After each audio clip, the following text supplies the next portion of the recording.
Selanjutnya untuk persiapan ibu, meletakkan underpads di bawah ibu, meletakkan handuk juga di atas perut ibu, dan meletakkan satu kain di bagian dada untuk nanti bayinya setelah lahir. Setelah itu saya akan menyiapkan alat, yaitu ada partus set dan hecting set jika diperlukan epiostomi.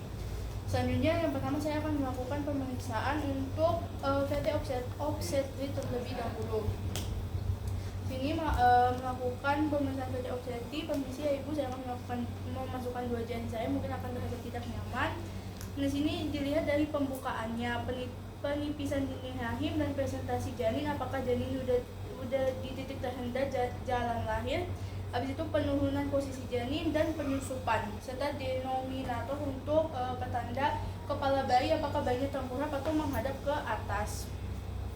Setelah itu, setelah dilakukan ini, kita juga melihat untuk selaput ketubannya. Selanjutnya untuk pemeriksaan kala 2, pertama kita perhatikan terlebih dahulu tanda-tanda kala 2 apakah sudah ada, yaitu pembukaannya sudah lengkap tadi diperiksa, terdapat dorongan, tekanan pada anus, perineumnya juga nantinya akan menonjol dengan kepala bayi, dan pulpanya itu sudah terbuka 5-6 cm, kepala bayi sudah terlihat. Di situ kita bisa melakukan inspeksi terlebih dahulu dan palpasi apakah yang terlihat itu udah kepala bayi atau masih selaput ketuban. Jika masih selaput ketuban, kita bisa melakukan amniostomi terlebih dahulu.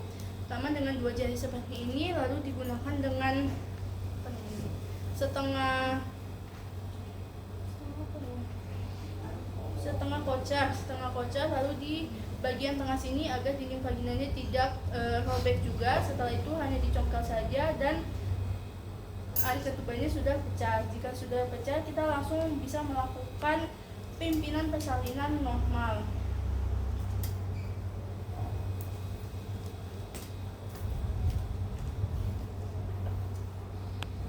Baik, untuk melakukan persalinan normal, satu tangan menahan perineum, dan satunya lagi di suprasimfisis menahan kepala janin. Saat janin keluar, dia akan melakukan putaspasi dalam terlebih dahulu dengan spontan. Dan setelah itu bayi keluar, kita menahan untuk biparietal untuk lahir bahu terlebih dahulu. Dan sini kita juga sembari menyusui lehernya apakah ada lilitan tali pusat atau tidak. Jika tidak, maka dia akan langsung melakukan putaspasi luar secara spontan.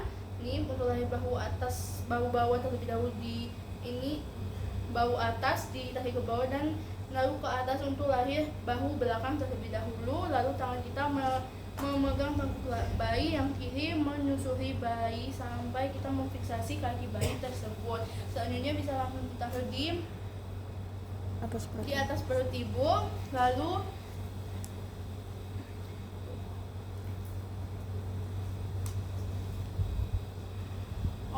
selanjutnya menggunting tali pusat.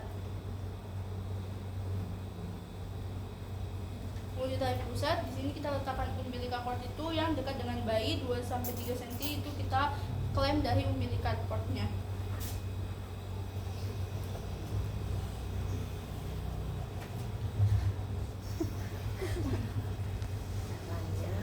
Jadi karena ini sistemnya mengait begini, caranya ditekan sama agak digeser. Jadi ditekan begini sama agak digeser. Kalau cuma ditekan aja nggak bisa, apalagi kalau ditarik nggak akan bisa. Kalau ditekan agak digeser biar kaitannya keluar dan ini agak lepas dari tangan. Bisa kan? Tarik. Selanjutnya ini klemnya dijepit di 2-3 cm dari umbilical cordnya. Setelah sudah dijepit, kita melakukan gunting tali pusatnya di antara keduanya. Jangan lupa tangan kita menahan untuk agar cairannya tidak terkena di badan kita. Jika sudah digunting, ini dibiarkan di sini, terus bayinya diletakkan di bagian yang datar, akan dibersihkan, diberikan vitamin K, dan bisa dilakukan suction untuk penyedotan air ketubannya. Setelah itu untuk kala 3, yaitu lahiran dari setelah itu bayi dari tahun ini kita melakukan palpasi kepada ibu dengan pemeriksaan Leopold untuk menilai apakah masih ada janin lagi di dalam perut ibu ataukah tidak. Dilakukan palpasi, jika sudah terasa tidak ada janin, maka kita akan masuk ke kala 3 untuk lahir plasenta. Nah, lahir plasenta ini kita melakukan injeksi oksitosin terlebih dahulu di intramuskuler.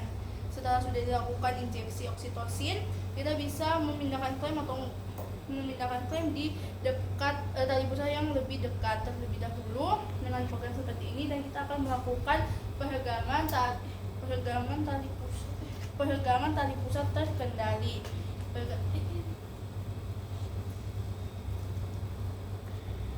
Pegangan tali pusat terkendali. Nah, karena plasenta itu dia jika ada kontraksi harusnya dia bisa lahir langsung dengan normal, karena hanya dengan perbedaan luas permukaan dia bisa langsung lahir. Tapi jika tidak, maka bisa di sini. Semula difundus dulu Difundus. sambil merangsang kontraksi dengan membantu masase. Dengan membantu masase agar kontraksi uterusnya bisa membuat plasentanya keluar.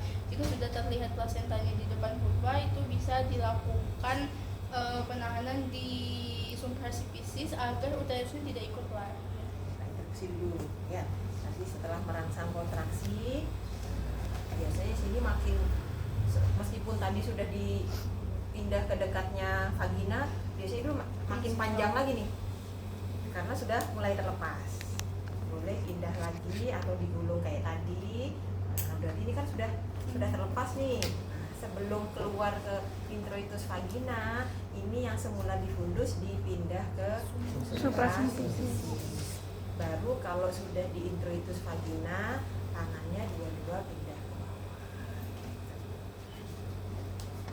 Jadi ini klemnya dipindahkan dekat dengan vaginanya, lalu ini tangan yang satunya menahan subversipisis agar uterus tidak ikut lahir, dan jika plasenta sudah lahir, kita melakukan pengecekan terlebih dahulu. Tangannya di bawah sini juga menangkap plasentanya. Jika melakukan pengecekan plasenta terlebih dahulu, apakah plasentanya lengkap dan selaput akhir tubuhnya juga lengkap. Jika sudah, ini bisa di sini, terus habis itu jadi kita langsung masuk ke kala 4. Di sini jika ada tindakan epiostomi, maka di kala 4 kita akan menjahit epiostomi terlebih dahulu. Jika tidak ada, kita episiotomi. Jika tidak ada, maka kita akan melakukan dokumentasi dan mengisi patograf.